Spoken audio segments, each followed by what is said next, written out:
কথা শুনতে চাই না। বিশ্বনবী বড় অস্তিত্ব হয়ে গেলেন। সেই রাস্তা দিয়ে জিন জাতি যাচ্ছিল, বিশ্বনবীর কোরআন তেলাওয়াত শুনে তারা পাগল পারা হয়ে ইসলাম কবুল করে নিয়েছে। ওই জন্য রব্বুল আলামিন বলেন, কুল উহিয়া ইলাইয়া আন্নাহু ইসতামা'a নাফরুম মিনাল জিন্নি ফাকালু ইন্না সামি'না কুরআনান আজাবা।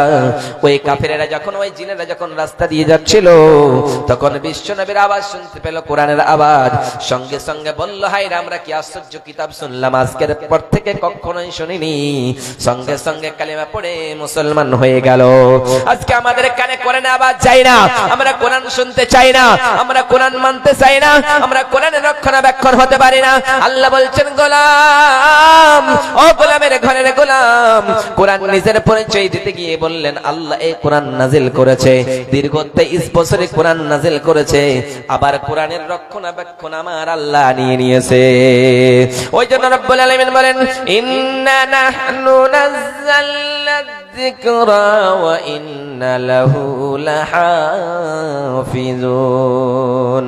রব্বুল আলামিন বলে, দুনিয়ার মানুষেরা রে, আমি আল্লাহ কোরআন নাযিল করেছি, আবার আমি আল্লাহ কোরআনের রক্ষণাবেক্ষণ করব, অর্থাৎ আমি আল্লাহ কোরআনের হেফাজত করব। তোমরা কেউ কোরআনের হেফাজত করতে পারবে না। আমি আল্লাহ যখন কোরআন নাযিল করতে পেরেছি, আমি আল্লাহ এই কোরআনটা হেফাজত করে নেব। অনেক মানুষ কোরআনকে বন্ধ করে দেওয়ার জন্য, কোরআনকে শেষ করে দেওয়ার জন্য, কোরআনের বাণীকে মুছে দেওয়ার জন্য কত ষড়যন্ত্র চালিয়েছে, কিন্তু আজ পর্যন্ত কেউ চালাতে পারেনি। আল্লাহ তার প্রমাণ নিজেই চ্যালেঞ্জ দিয়েছে, দুনিয়ার মানুষেরা রে, ইউরিদুনা লিইউতফি নূরাল্লাহি বিআফওয়াহিহিম ওয়াল্লাহু মুতিম্মু নূরিহি ওয়ালাউ কারিহাল কাফিরুন।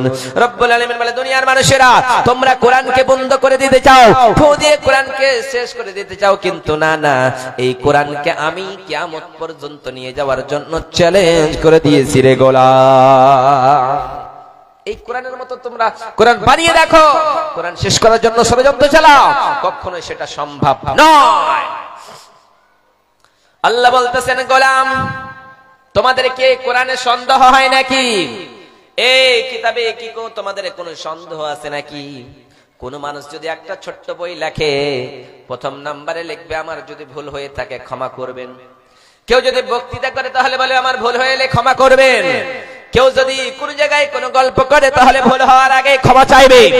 কিন্তু আল্লাহ এই পবিত্র কোরআন আল কারীম নাযিল করার পূর্বেই বলতেছেন, যালিকাল কিতাবু লা রাইবা ফীহি হুদাল লিল মুত্তাকিন।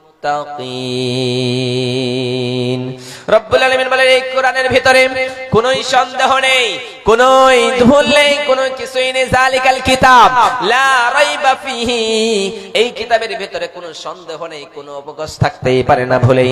আবার আল্লাহ বলতেছেন, হুদাল লিল মুত্তাকিন, এই কিতাবটা হলো মুত্তাকিনদের জন্য, এই কিতাবটা হলো হেদায়েত মানুষের জন্য।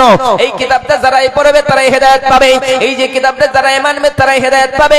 এই কিতাবের কাছে যারা যাবে না, তারা কখনোই হেদায়েত পেয়ে যেতে পারে না।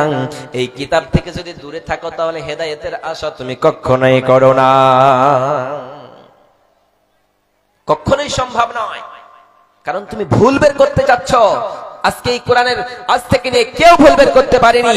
বিশ্বনবী সাল্লাল্লাহু আলাইহি ওয়াসাল্লামের জামানায় যখন কেউ কোরআন শুনতে যেত, মানা করা হতো, হাততালি দেওয়া হতো, তাদেরকে বলা হতো, একটা পাগল তেলাওয়াত করছে, তার কাছে তোমরা কখনোই যেও না।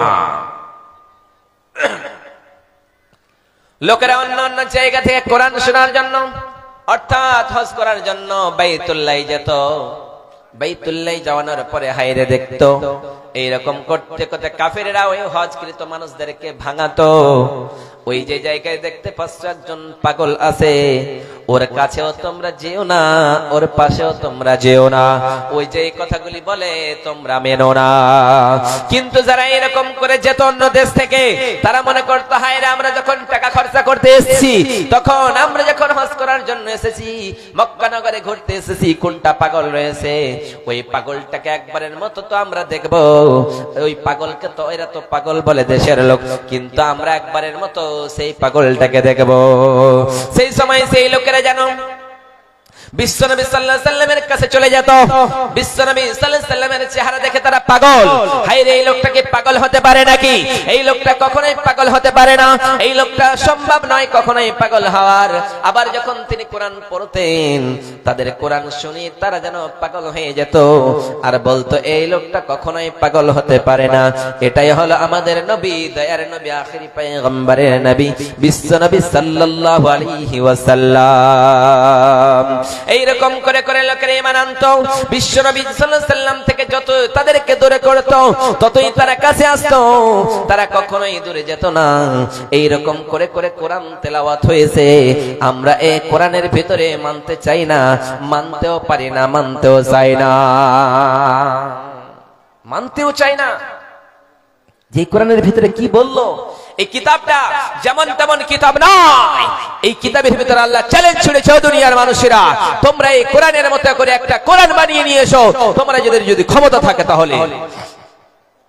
রব্বুল আলামিন প্রথম নম্বরে বললেন তোমরা কোরআনের মতো করে কোরআন নিয়ে এসো, একটা এরকম করে কোরআন বানিয়ে নিয়ে